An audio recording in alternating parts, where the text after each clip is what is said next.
1918 में हिंदी के मशहूर कवि सूर्यकांत त्रिपाठी निराला 22 साल के रहे होंगे। उन्होंने अपनी आत्मकथा कुल्ली भाट में लिखा था, मैं दालमऊ में गंगा के तट पर खड़ा था। जहां तक नजर जाती थी गंगा के पानी में इंसानी लाशें ही लाशें दिखाई देती थीं। मेरे ससुराल से खबर आई कि मेरी पत्नी मनोहरा देवी भी चल बसी है। मेरे भाई का सबसे बड़ा बेटा जो कि 15 साल का था और मेरी 1 साल की बेटी ने भी दम तोड़ दिया था। मेरे परिवार के और भी कई लोग हमेशा के लिए जाते रहे थे। लोगों के दाह संस्कार के लिए लकड़ियां कम पड़ गई थीं। पलक झपकते ही मेरा परिवार मेरी आंखों के सामने से गायब हो गया था। मुझे अपने चारों तरफ अंधेरा ही अंधेरा दिखाई देता था। अखबारों से पता चला था कि ये सब एक बड़ी महामारी के शिकार हुए थे। निराला का परिवार ही नहीं, भारत को आजादी दिलाने वाले महात्मा गांधी भी लाखों लोगों की तरह इस जानलेवा बीमारी स्पेनिश फ्लू के शिकार हो गए थे। गांधी की पुत्रवधू गुलाब और पोते शांति की मौत भी इस बीमारी से हुई थी। अगर गांधी इस बीमारी से न ठीक हुए होते तो शायद भारत की आजादी की लड़ाई का इतिहास दूसरे ही ढंग से लिखा जाता। इस महामारी ने करीब 1 करोड़ 80 लाख भारतीय लोगों की जान ले ली थी। कहा यह भी जाता है कि मशहूर उपन्यासकार प्रेमचंद भी इस बीमारी से संक्रमित हुए थे। इतिहास के पन्नों में इसकी इतनी चर्चा नहीं होती, लेकिन इस महामारी के कारण ही ब्रिटिश सरकार के खिलाफ लोगों का रोष आसमान छूता चला गया था।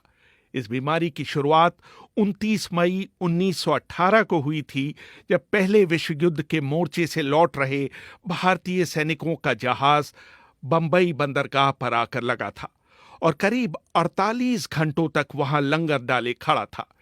मेडिकल इतिहासकार और राइडिंग द टाइगर पुस्तक के लेखक अमित कपूर लिखते हैं, 10 जून 1918 को पुलिस के 7 सिपाहियों को जो कि बंदरगाह पर तैनात थे, नज़ले और जुकाम की शिकायत पर अस्पताल में दाखिल कराया गया था। ये भारत में संक्रामक बीमारी स्पेनिश फ्लू का पहला मामला था। तब तक ये बीमारी पूरी दुनिया में फैल चुकी थी। एक अनुमान है कि इस बीमारी से पूरी दुनिया में 10 से 20 करोड़ लोगों की मौत हुई थी।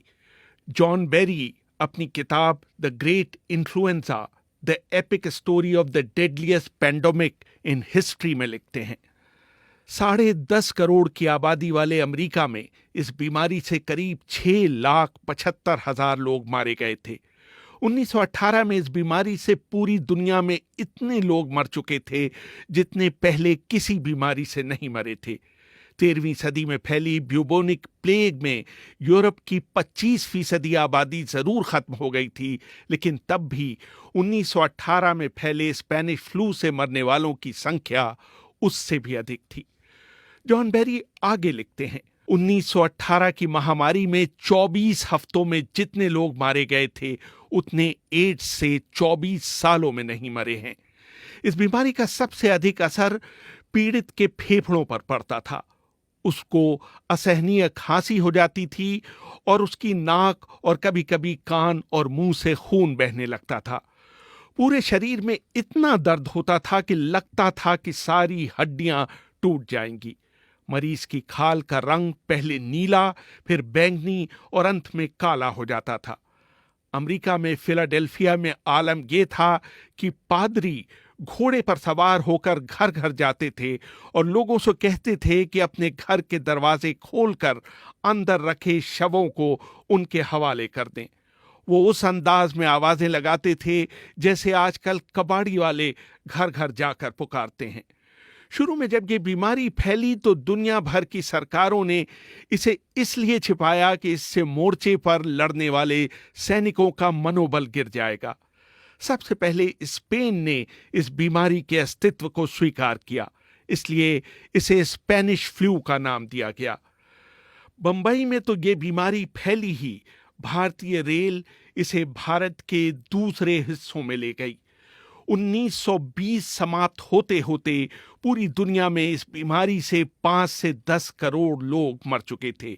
दोनों विश्व युद्धों में कुल मिलाकर हुई मौतों से भी ज्यादा।